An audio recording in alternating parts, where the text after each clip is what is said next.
Dear students, हम class earth में 9 chapter जिसका नाम है जीवन और शिक्षण पढ़ रहे हैं। इस चैप्टर में मैंने आपको पढ़ाया था कि जीवन का उद्देश्य केवल पेट भरना ही नहीं होना चाहिए, हमें दूसरों के साथ भाईचारे के रूप में रहना चाहिए, दूसरे का सहयोग करते रहना चाहिए। यदि हम दूसरे का सहयोग करेंगे तभी हमारा जीवन सफल होगा। लेखक कहता है कि इसी से शरीर यात्रा के लिए उपयोगी परिश्रम करने को ही शास्त्रकारों ने यज्ञ नाम दिया है। यदि हम परिश्रम के साथ जीवन यापन करते हैं तो इसी को वास्तविक यज्ञ माना जाता है। उदरभरण नोहि जाड़िजे यज्ञ कर्म, यह उदरभरण नहीं है, इसे यज्ञ कर्म जानना चाहिए। उदर का अर्थ होता है पेट भरना। यह जीवन संघर्ष, जीवन में हमें केवल उदर को भरना ही नहीं है बल्कि हमें कर्म रूपी यज्ञ को करना है। वामन पंडित का यह वचन प्रसिद्ध है, अतः मैं शरीर यात्रा के लिए परिश्रम करता हूँ, यह भावना उचित है। शरीर यात्रा से मतलब अपने 3.5 हाथ के शरीर की यात्रा ना समझकर समाज शरीर की यात्रा समझना चाहिए।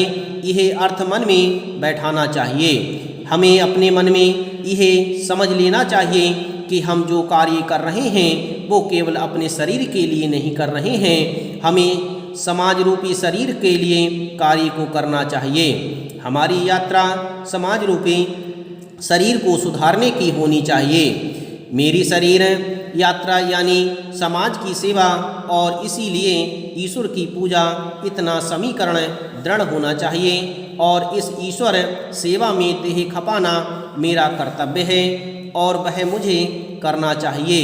यह भावना हर एक में होनी चाहिए।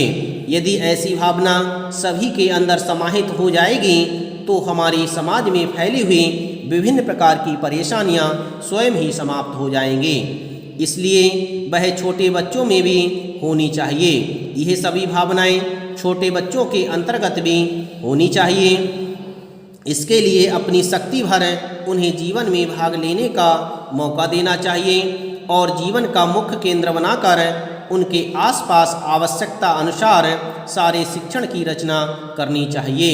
लेखक कहता है कि बच्चों को ऐसी शिक्षा प्रदान करने के लिए हमें उनके आसपास ऐसे वातावरण को तैयार करना होगा जिससे वह इस शिक्षा को अच्छी तरह से समझ सकें। इससे जीवन के 2 खंड ना होंगे। इससे सबसे बड़ा फायदा यह होगा कि हमारा जीवन 2 टुकड़ों में विभाजित नहीं होगा। जीवन की जिम्मेदारी अचानक आ पड़ने से उत्पन्न होने वाली अड़चन पैदा नहीं होगी। अनजाने शिक्षा मिलती रहेगी पर शिक्षण का मोह नहीं चिपकेगा और निष्काम कर्म की प्रवृत्ति होगी। निष्काम शब्द का अर्थ होता है कामना से रहित होकर के, प्रवृत्ति का अर्थ होता है स्वभाव। इस तरह से हमारा ऐसा स्वभाव हो जाएगा जिसमें कामना से रहित भावनाएं होंगी और हम अच्छी तरह से अपने जीवन को यापन कर सकेंगे। डियर स्टूडेंट्स, इस तरह से मैंने आपको यह चैप्टर अच्छी तरह से समझा दिया। मुझे पूर्ण विश्वास है कि आपने इस चैप्टर को अच्छी तरह से पढ़ा एवं समझा होगा।